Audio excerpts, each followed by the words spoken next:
Hi friends बंग रूपाली चैनले सकलके आबार स्वागत जानाई। आमी एकटा नतून कुकिंग भिडियो निये आपनादेर सामने आबार हाजिर हयेछि। चलो बंधुरा आमार छोट्ट एकटा इंट्रो दिये आमार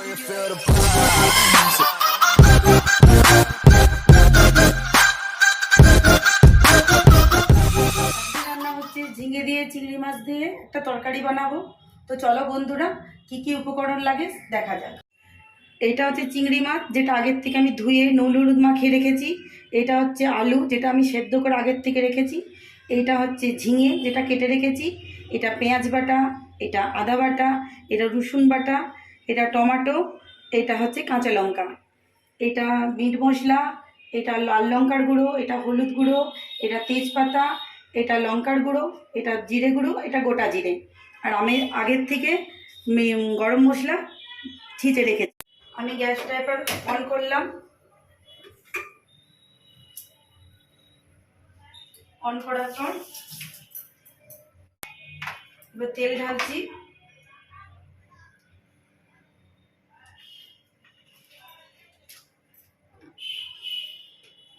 তেলটা গরম হোক।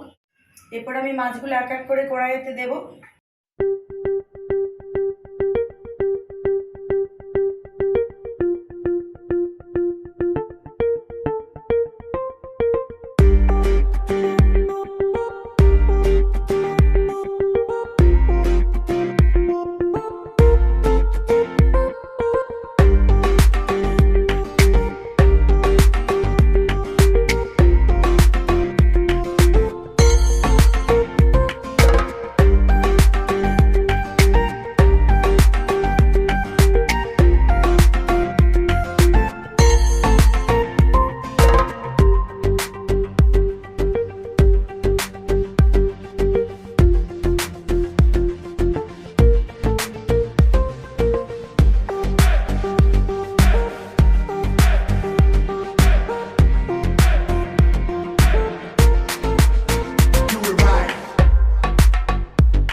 মাছ ভাজা হয়ে গেছে, আমি মাছগুলো এবার তুলে নেব।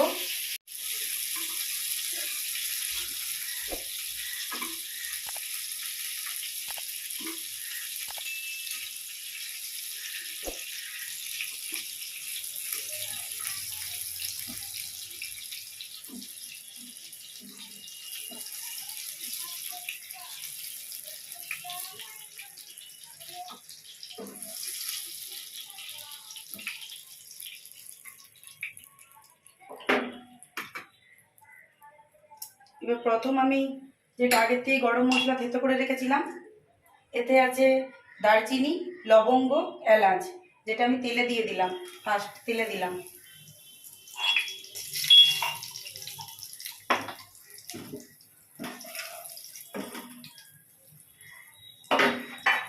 তারপরে এই যে গোটা জিরেটা তেলে দিতে হবে।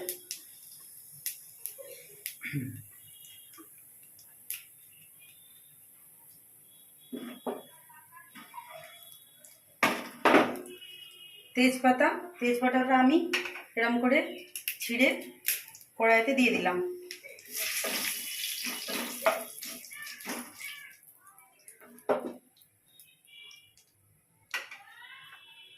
এরপর দেব রসুন বাটাটা দিয়ে দিলাম তেলে।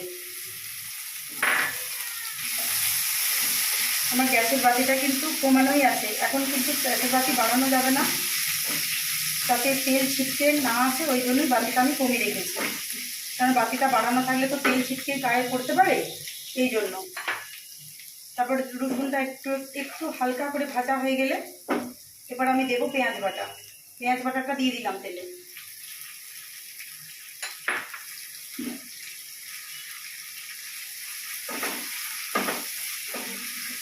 তো গ্যাসের বাতিটা একটু বাড়ালাম। পেঁয়াজটা হালকা লাল করে ভাজতে হবে, তার জন্য আমি 2 মিনিট ঢাকা দিয়ে রেখে দিলাম। 2 মিনিট হয়ে গেছে, আমি এরপর ঢাকনাটা খুলি।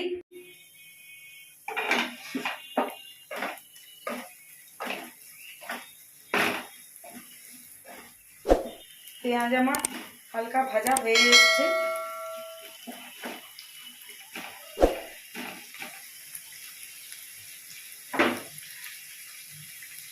এবার আমি এই সময় কিছু কাঁচা লঙ্কা আছে, কাঁচা লঙ্কাগুলো দিয়ে দেব।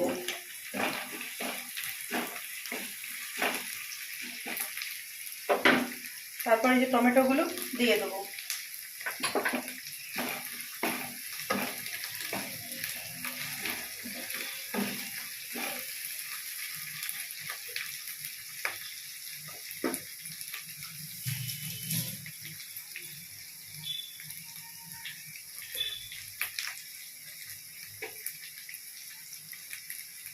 এই সময় নুন দেব, পরিমাণ মতো নুন দেব।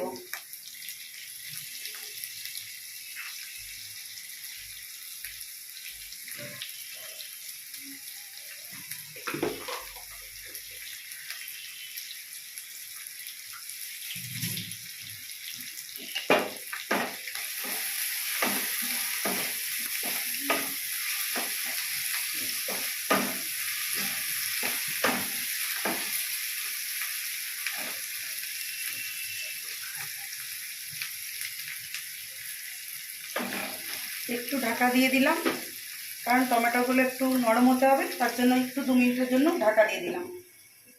এগুলো এক এক করে আমি দিয়ে দিলাম।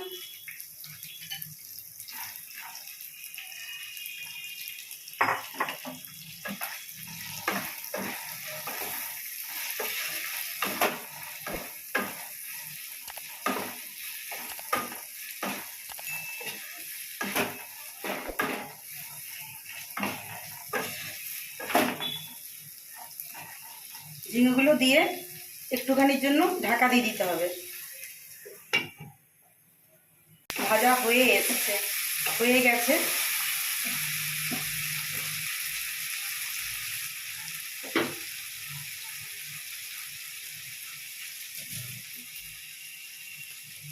এই যে আদা বাটাটা আছে, আদা বাটাটাতে আমি একটু জল দেব।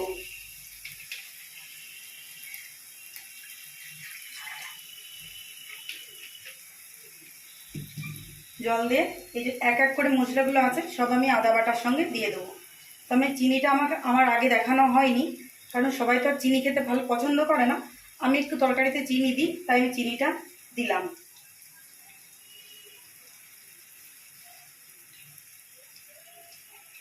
এক এক করে সব দিলাম। এটা লঙ্কা গুঁড়ো, এটা হচ্ছে মিট মশলা, এটা হচ্ছে ধনে গুঁড়ো, জিরে গুঁড়ো, ধনে গুঁড়োর সঙ্গে দেওয়া রয়েছে।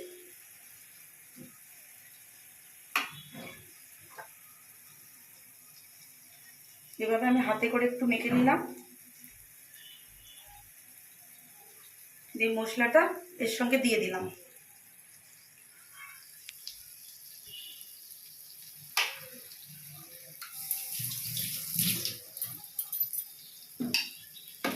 ভালো করে নাড়তে হবে।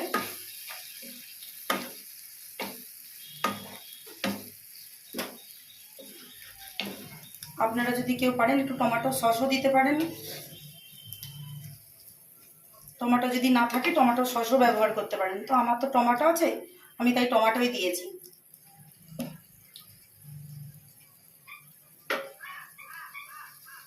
মশলাটা একটু ফুটতে হলে, মশলাটা আমার ফুটে এসেছে,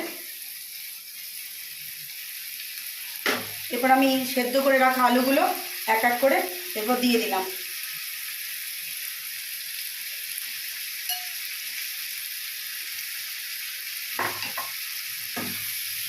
এইভাবে নাড়তে হবে।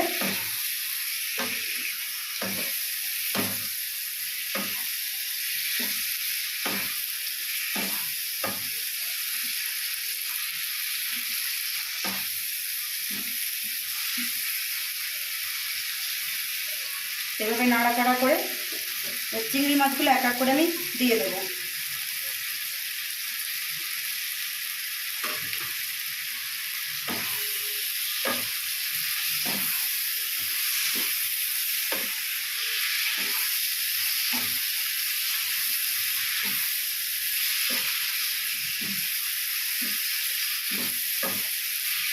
চিংড়ি মাছগুলো দেওয়ার পর এভাবে নেড়ে আমি কিছুক্ষণের জন্য আবার আমাকে 2 মিনিটের জন্য ঢাকা দিয়ে দিতে হবে। তার জন্য আমি যে ইলেকট্রিক কেটলিটাতে একটু জল ঢাললাম।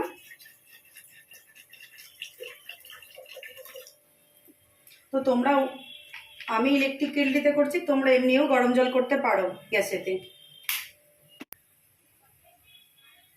2 মিনিট সময় দিতে হবে গরম জল করার জন্য। গরম জলটা আশা করি হয়ে গেছে আমার।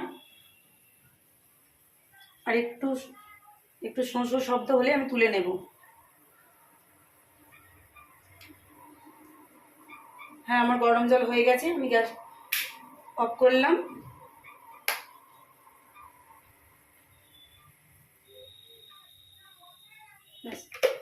এবার গরম জলটা আমি দিয়ে দিলাম।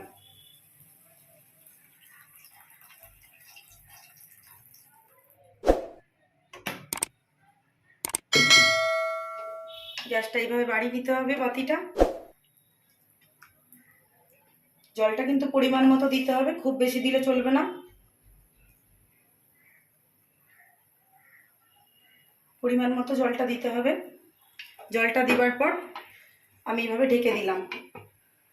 তো গ্যাসটা বাড়িয়ে রাখতে হবে বাতিটা, ভালো করে তরকারিটা ফোটার জন্য। ঝিঙে চিংড়ির তরকারি তৈরি হয়ে গেছে।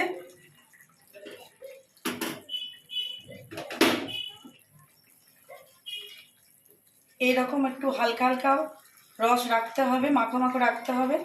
গরম গরম ভাতের সঙ্গে দারুণ লাগে খেতে। আপনারাও ট্রাই করে দেখতে পারেন।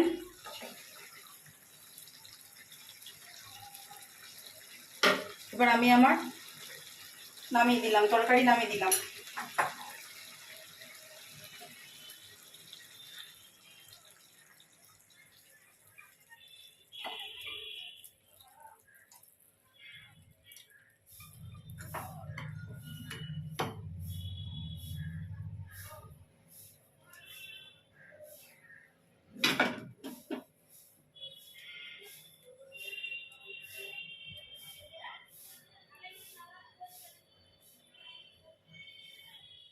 এই তরকারিটা আমি আমার ছেলেকে একটু দিয়ে দেখব কেমন হয়েছে, তাহলে আপনারা বুঝতে পারবেন।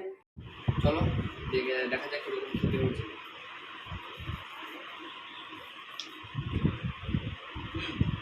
Excellent, beautiful, awesome. তো তরকারি খেয়ে ভালোই বললো। তো আপনারাও জানাবেন কেমন হয়েছে, কমেন্ট করে লিখবেন কেমন রান্না হলো। নতুন যারা আমার ভিডিও দেখছেন তারা সাবস্ক্রাইব করতে ভুলবেন না, লাইক করতে ভুলবেন না। আজকে এই পর্যন্ত, এইটুকুই। পরের দিন আবার অন্য ভিডিও নিয়ে আপনাদের সামনে আমি হাজির হব।